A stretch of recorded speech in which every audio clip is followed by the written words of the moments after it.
कह रही हैं कि जहां गलती है उस गलती को मानना चाहिए, लेकिन अनिला जी, आलोक जी, अनुराग जी सीधा आप ही के जवाब का इंतजार कर रहे हैं काफी देर से, और सीधा सवाल है मेरा कि क्या देश तैयार है कोरोना की तीसरी लहर से निपटने के लिए?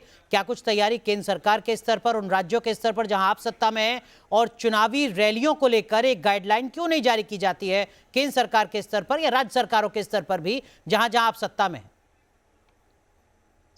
बिल्कुल, केंद्र सरकार बिल्कुल तैयार है, पूरी तरीके से तैयार है, और राज्य सरकारें जहां पर खासतौर से भारतीय जनता पार्टी की सरकारें हैं, बिल्कुल मुस्तैदी से तैयारी की हुई है। परंतु मैं पूछना चाहती हूँ अनुराग भदौरिया जी से, भदौरिया साहब, आपके पार्टी चीफ ने यानी कि अखिलेश यादव जी ने टीका लगवा लिया, वैक्सीनेशन करवा लिया कि नहीं करवा लिया? नहीं, वो लगवा लिया, आप भी जानते हैं। ठीक है अनिला जी, थोड़ा सियासत पे नहीं जाते हैं। मेरा जो सीधा सवाल है वो सीधा सवाल है, अनुराग जी विषयांतर नहीं होते। अनिला जी से भी मैंने गुजारिश की है। अनिला जी देखिए, अब गंगा में पानी बहुत बह चुका है, वैक्सीनेशन से गंगा में पानी बहुत बह चुका है। अब तीसरी लहर का कहर है, 1 लाख से ज्यादा मामले सामने आ रहे हैं। जितनी देर में मैं आपसे सवाल पूछ रहा हूं इतनी देर में इस देश में 80 से ज्यादा मामले पॉजिटिव आ चुके हैं। सवाल ये कि जो काम केंद्र और राज्य सरकारें कर सकती हैं वो हो पा रहा है क्या? सवाल यहां पर विपक्ष पूछ रहा है कि राज्य सरकार के नेता तो बिना मास्क के घूम रहे हैं, रैलियां कर रहे हैं, केंद्र सरकार के नुमाइंदे रैलियां कर रहे हैं बिना मास्क के, और विपक्ष से हम सवाल पूछ रहे हैं कि भाई आप क्यों नहीं कर रहे हैं कुछ? देखिए, ऐसा है कि चलिए 5 राज्यों में चुनाव हो रहे हैं, रैलियां हो रही है, महाराष्ट्र में तो चुनाव नहीं हो रहे हैं ना।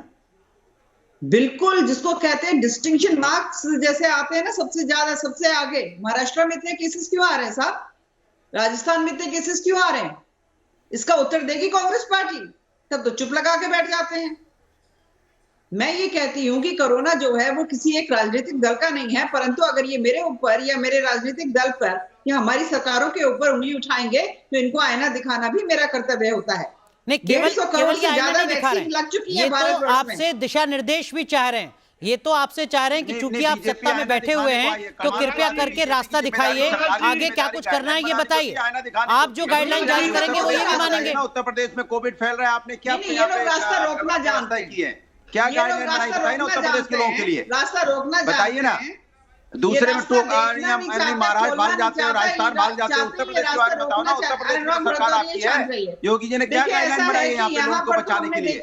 कैसे लोग यहाँ बचेंगे, कैसे लोगों को सुविधाएं मिलेगी, कैसी क्या व्यवस्था की है, क्या गाइडलाइन बताइए ना। नहीं, मैं बता देती हूँ। एक जवाब आपके पास नहीं है। रोना शुरू कर दो।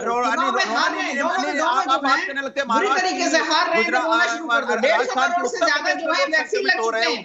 आपको पता है कितने बच्चों की वैक्सीन लग चुकी है? कोविड फैल रहा है, इसके बारे में क्या गाइडलाइन बनाई है बताइए ना। उत्तर प्रदेश से आती है ना समाजवादी पार्टी, क्या इंस्ट्रक्शन दिए हैं? सत्ता में आई है और छोटे शहरों में, छोटे छोटे कस्बों में, वहाँ पे क्या? ठीक है, माफ कीजिए, आप दोनों को रोक रहा हूँ। बताइए ना। अनुराग भदौरिया साहब, अनिला जी माफ कीजिए, आपको भी रोका। अनुराग भदौरिया साहब सुन लीजिए। अनुराग भदौरिया साहब, अब तक आप कह रहे थे कि सरकार को सवालों का जवाब देना चाहिए। अब सरकार की तरफ से पार्टी की प्रवक्ता अनिला जी हैं, कम से कम आप उनसे एक सवाल पूछिए, उस सवाल के जवाब का इंतजार कीजिए। उनके जवाब के साथ लगातार आप भी सवाल पूछते रहेंगे तो दर्शक कुछ नहीं सुन पाएगा, ना उनका जवाब ना आपका सवाल। आप एक लाइन में सवाल पूछ लीजिए, फिर अनिला जी से जवाब सुन लीजिएगा। पूछिए अपना सवाल। अनुराग भदौरिया। अनिल, सीधा सवाल है कि आपकी गाइडलाइन कहां है? आपने हॉस्पिटल में क्या तैयारी की है? आपने डिस्पेंसरी पे क्या तैयारी की है? लोग कैसे? ठीक है, डन। एक सवाल की जगह आपने 5 सवाल पूछे। अनिला जी जवाब दीजिए। साथ देखिए, ऐसा है उत्तर प्रदेश की अगर मैं बात करूं कि समाजवादी पार्टी केवल उत्तर प्रदेश में जो है सीमित है, कोई राष्ट्र पार्टी तो है नहीं। तो उत्तर प्रदेश का मैं बता देती हूँ। उत्तर प्रदेश अरे कहाँ है?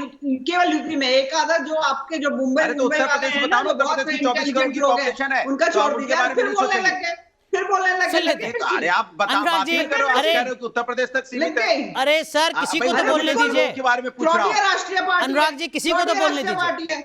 21 करोड़ से ज्यादा जो है यहाँ पे वैक्सीन हो चुकी है। यहाँ पे अस्पताल से मैं कह रहा हूँ क्या तैयारी की, कोविड बढ़ रहा है, 21 करोड़ जिनको वैक्सीन लगी है उनको भी कोविड हो रहा है, ये आप क्यों भूल रही हैं? जिनको जो वैक्सीनेटेड है उनको भी कोविड हो रहा है, उनको कैसे बचाओगे इसके बारे में बताइए आप। डटी बातें बोलने से नहीं चलेगा। अरे जिनको वैक्सीन लगी है उनको भी कोविड हो रहा है, ये आप मानने की कोशिश क्यों नहीं, ये समझने की कोशिश क्यों नहीं कर रहे हैं? यही तो मैं आपसे पूछ रहा हूँ कि 21 करोड़ को हमने लगा दिया, 21 करोड़ को लगा दिया, दोबारा 21 करोड़ को अगर कोविड हो जाएगा तो कैसे बचाएंगे? आपका नामो निशान इसके बारे में बताइए ना। बाकी राज्यों में, देश में आपका नामो निशान अनुराग जी, अनिला जी, माफ कीजिए, आप दोनों को रोक रहा हूं।